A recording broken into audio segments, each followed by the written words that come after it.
जब भारत अपना बिखरा था तब चंद्रगुप्त ने अखंड किया, फिर अपनी कलम के दम पे उसे भीमराव ने बुलंद किया। जब भारत अपना बिखरा था तब चंद्रगुप्त ने अखंड किया, फिर अपनी कलम के दम पे उसे भीमराव ने बुलंद किया।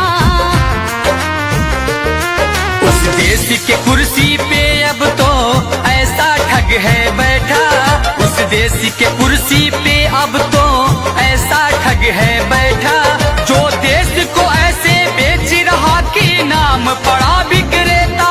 वो चाय बेचते बेचते अब बन गया देश विक्रेता।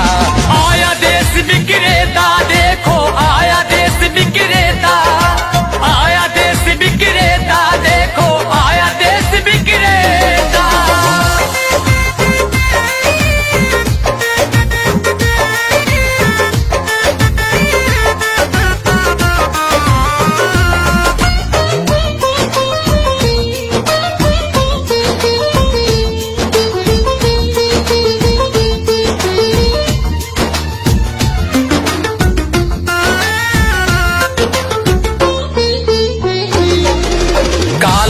लाऊंगा कह के भारत का कोष भी साफ किया, श्रमिकों को भूखे मार रहा, धनिकों का कर्ज भी माफ किया। काला धन लाऊंगा कह के भारत का कोष भी साफ किया, श्रमिकों को भूखे मार रहा, धनिकों का कर्ज भी माफ किया, धनिकों का कर्ज भी माफ किया, धनिकों का कर्ज भी माफ किया। लाखों का सूट पहन के भी खुद को फकीर है कहता, जो देश को ऐसे बेच रहा कि नाम पड़ा विक्रेता। वो चाय बेचते बेचते अब बन गया देश विक्रेता। आया देश विक्रेता, देखो आया देश विक्रेता, आया देश विक्रेता, देखो आया देश विक्रेता।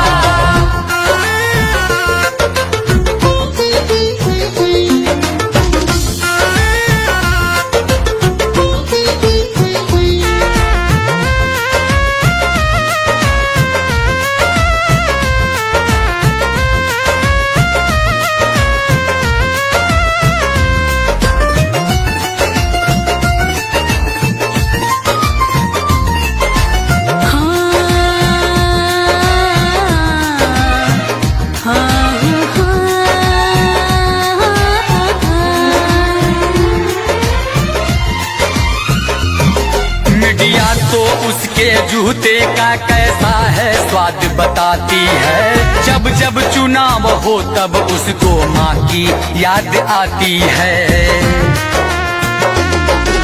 मीडिया तो उसके जूते का कैसा है स्वाद बताती है, जब जब चुनाव हो तब उसको माँ की याद आती है, माँ की याद आती है, माँ की याद आती है। किसी का संग दिल पति है तो वो किसी का मतलबी बेटा, जो देश को ऐसे बेच रहा कि नाम पड़ा विक्रेता। वो चाय बेचते बेचते अब बन गया देश विक्रेता।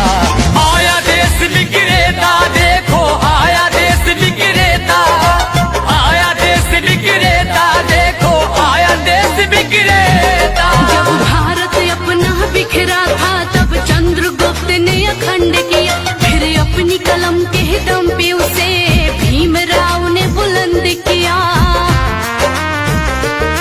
उस देश के कुर्सी पे अब तो ऐसा ठग है बैठा, उस देश के कुर्सी पे अब तो ऐसा ठग है बैठा, जो देश को ऐसे बेच रहा कि नाम पड़ा विक्रेता। वो चाय बेचते बेचते अब बन गया देश विक्रेता।